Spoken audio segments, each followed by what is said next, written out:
حضرت نوح علیہ السلام جو اللہ کے ایک پیغمبر تھے، اللہ کے ایک نبی تھے، یہ سمجھ لیجیے کہ اپنی قوم کو 900 سال تقریباً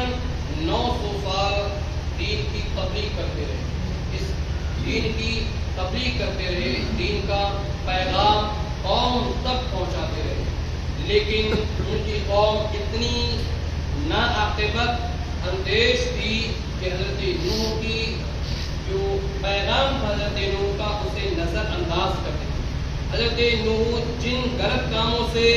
انہیں منع فرمایا کرتے تھے، لیکن حضرت نوح کی وہ باتیں نہیں مانا کرتے تھے۔ عزیزان گرامی وقار، حضرت نوح نے بہت سمجھایا، اللہ کا ڈر دلایا، رب کا خوف یاد دلایا، سب کچھ اللہ کے بارے میں بتایا، لیکن قوم نے ان کی بات نہیں مانی۔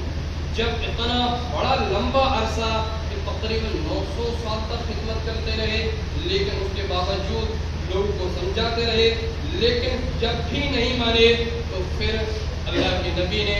وہی کیا کہ اللہ کی بارگاہ میں اپنی قوم کی ہلاکت کی دعا فرمائی،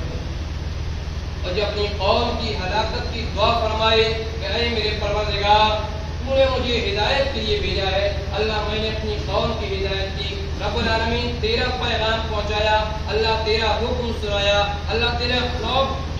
جن کو دلایا، اللہ تیرے خوف کے بارے میں بتایا، رب تیرے ڈر کے بارے میں بتایا، اللہ تیری ذات کے بارے میں بتایا، مولا تیری صفات کے بارے میں بتایا، اللہ تیرے احکام کے بارے میں بتایا، اللہ تیرے دین کے تعلق سے میں نے بتایا، لیکن انہوں نے ایک کان سے سنا اور دوسرے سے نکال دیا۔ اے میرے پالنہار، اب ان کے اوپر ایک عذاب مسلط کر دی۔ تاریخ یہ کہتی ہے، قرآن مقدس کے اندر آتا ہے کہ جب حضرت نوح نے دعا کی ہے تو حضرت نوح کی دعا رب کی بارگاہ میں قبول ہو جاتی ہے، اور جب قبول ہوتی ہے تو رب نے پھر وہی حکم نامہ جاری فرما دیا، اے نوح تم ایک کشتی تیار کرو، اے نوح تم ایک کشتی تیار کرو، اب ہم اس دنیا کو تباہ کر دیں گے، ہم ان لوگوں کو ہلاک کر دیں گے، ہم انہیں برباد کر دیں گے۔ تاریخ یہ کہتی ہے حضرت نوح علیہ السلام نے ایک کشتی بنانا شروع کری۔ حضرت نوح علیہ السلام نے جب ایک کشتی بنانا شروع کری، عزیزان گرامی وقار، تو انہی نافرمان لوگوں نے، انہی حضرت نوح کی قوم کے لوگوں نے پوچھا، اے نوح تم یہ کیا کر رہے ہو؟ عزیزان گرامی وقار، حضرت نوح نے کہا کہ میں ایک کشتی بنا رہا ہوں۔ کہ کشتی کس لیے بنا رہے ہو؟ کہ ایک اللہ کا عذاب آنے والا ہے، ایک اللہ کا عذاب آنے والا ہے، زمین سے آسمان تک پانی رہے گا، اور اس پانی پر چلنے کا ایک ذریعہ بنا رہا ہوں۔ عزیزان گرامی وقار، جو حضرت نوح نے سے کہا کہ اچھا عذاب آنے والا ہے، اچھا طوفان آنے والا ہے، اچھا طوفان آنے والا ہے، پانی کی شکل میں آنے والا ہے، تو لوگ ہنسنے لگے، حضرت نوح کا مذاق اڑانے لگے۔ تاریخ یہ کہتی ہے حضرت نوح علیہ السلام نے اس کشتی کو مکمل 2 سال کے اندر تیار کیا۔ 2 سال کے اندر وہ کشتی بنی، جس کی لمبائی تقریباً 300 گز تھی، 300 گز لمبائی تھی، اور تقریباً 50 گز چوڑائی تھی، اور 30 گز اونچائی تھی۔ عزیزان گرامی وقار، اور ایک کشتی 3 منزلہ تھی، یعنی 3 درجے تھے۔ تو پہلے درجے کے اندر اللہ اکبر کبیرہ، حضرت نوح نے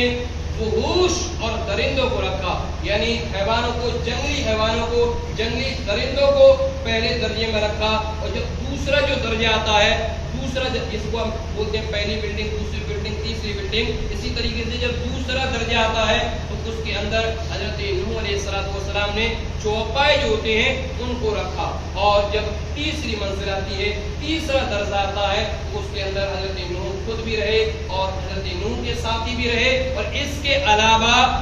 علاوہ ان کے کھانے پینے کا سامان بھی رہا۔ چوتھی چیز ہے کہ جو پرندے رہتے ہیں وہ بھی اس کے اندر تیسرے منزلے پر ہے۔ عزیزان گرامی وقار، اور جب یہ پرندے پہنچ گئے اس کے بعد تو پھر وہی ہوتا ہے کہ اللہ رب العزت کا عذاب آنا شروع ہو جاتا ہے، اور اتنا خطرناک عذاب آتا ہے، اتنا خطرناک عذاب آتا ہے کہ زمین سے آسمان تک سب پانی پانی، پورے پانی پانی، اور اتنا پانی بھر گیا کہ کوئی جگہ باقی نہ رہی۔ بلکہ قرآن مقدس کے اندر آتا ہے کہ اس کشتی میں سوار ہونے کے علاوہ، اس کشتی میں جتنے لوگ سوار تھے صرف وہی بچے، اور جتنے بھی نافرمان تھے، جتنے بھی لوگ تھے،